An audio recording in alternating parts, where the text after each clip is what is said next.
Hackers behind Colonial Pipeline attack reportedly received $90 million in Bitcoin before shutting down. And this is 40inbox.com, where we talk about personal finance stuff.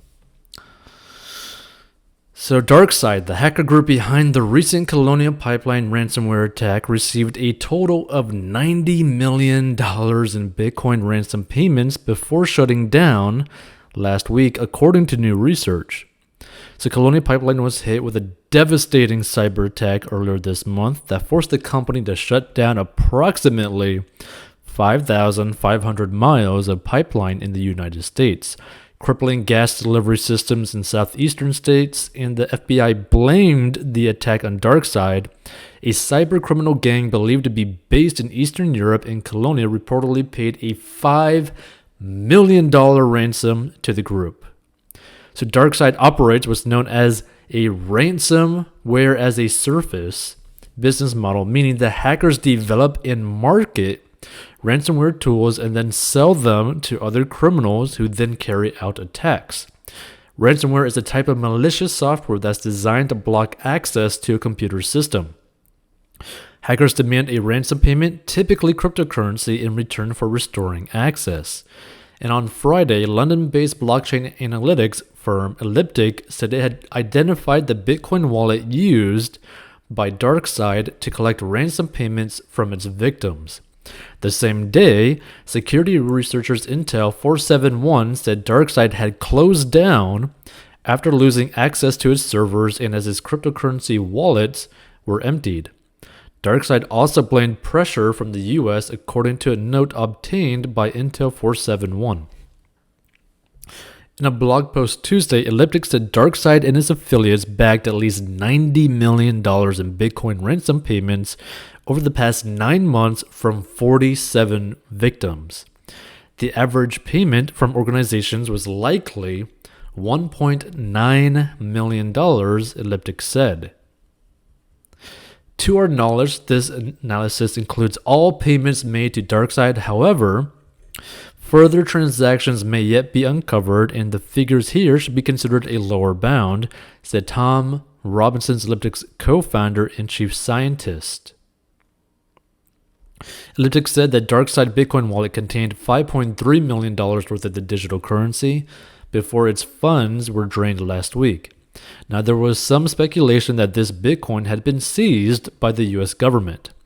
Of the $90 million total haul, $15.5 million went to DarkSide's developer, while $74.7 million went to its affiliates, according to Elliptic. The majority of the funds are being sent to crypto exchanges where they can be converted into fiat money, Elliptic said.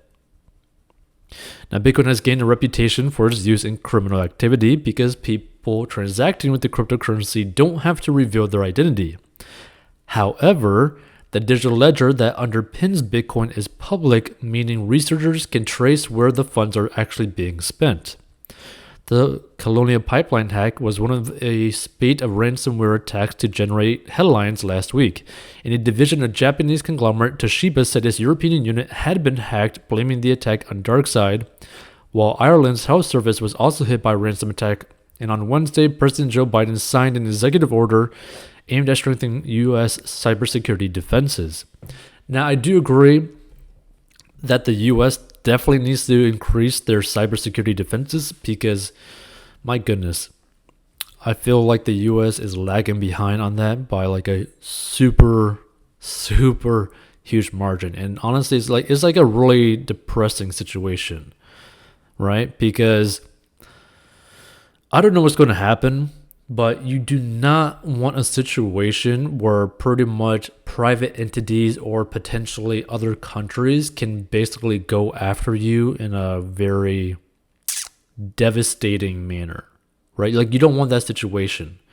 Now, I always find it interesting as well that there's so many criminal entities, right, who are doing criminal acts with Bitcoin. Like, I never really understood that because Bitcoin is public, right? Like, it's one of the easiest and best things when it comes to like the legal system to go after people who are like conducting their illegal activities in Bitcoin. Because just think about it, right? Like when you have something that's like public and people can literally see where the money is going and then trace where that money is continuously going over time, and like they just could see literally everything, right? So it's not like cash in the sense that you could basically, oh yeah, you could just give someone like a $10 bill and no one knows that you just gave someone a $10 bill, right? This is a situation where like, oh, they could see that you literally gave someone $10 when you send them $10 in Bitcoin, right? Like the government can see that. Everybody can see that as long as they know where they are sending the money to.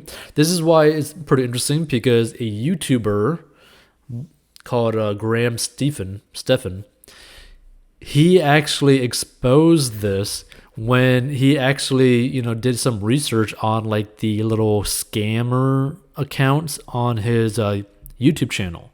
Like there's people, or like this could basically happen like on anyone's social media account, where if you make a post and then there's like a crypto account that basically says like, hey, click here and call my WhatsApp or whatever kind of nonsense, right? Well, if you contact all these scam accounts, you're eventually going to get their Bitcoin address or their cryptocurrency address, but most likely Bitcoin address, and you could literally look up the address and see how much money they actually got to that address and where that money was sent to afterwards, right? Like as soon as you have their wallet information, you know how much money is going in it, how much money is going out of it, you know where it's going specifically to like what other address, like you know everything, right? So you could actually see some of these scammers in the comment section who have made like almost 6 figures or maybe potentially like $1 million scamming people in Bitcoin, and you know where they're sending the money to. So I never really understood why like hackers or like anyone actually uses Bitcoin for something like this. Like obviously hacking is bad, it is illegal. Don't get involved into that thing. But I never understood why criminals would choose this route other than using like cash or using something that is untraceable, that's not public, right? Like think about it.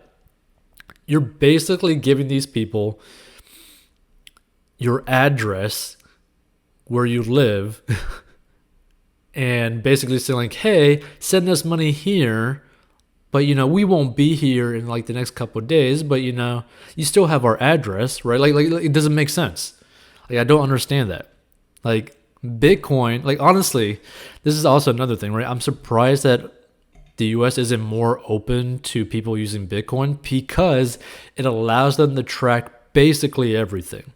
Same thing with Ethereum, right? The proof of ownership aspect of Ethereum.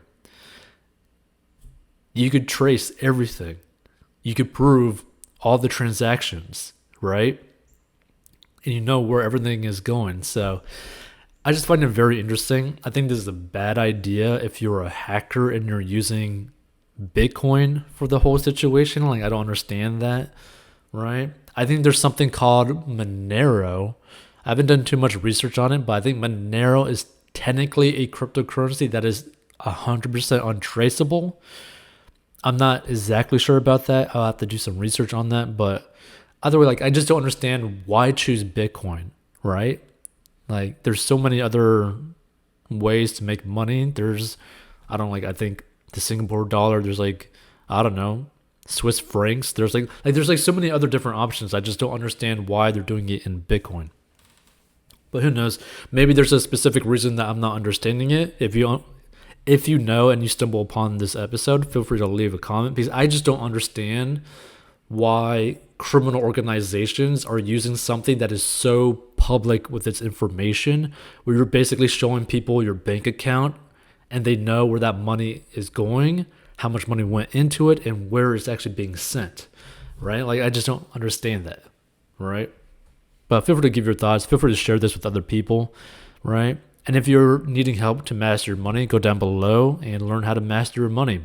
But this is just crazy to me.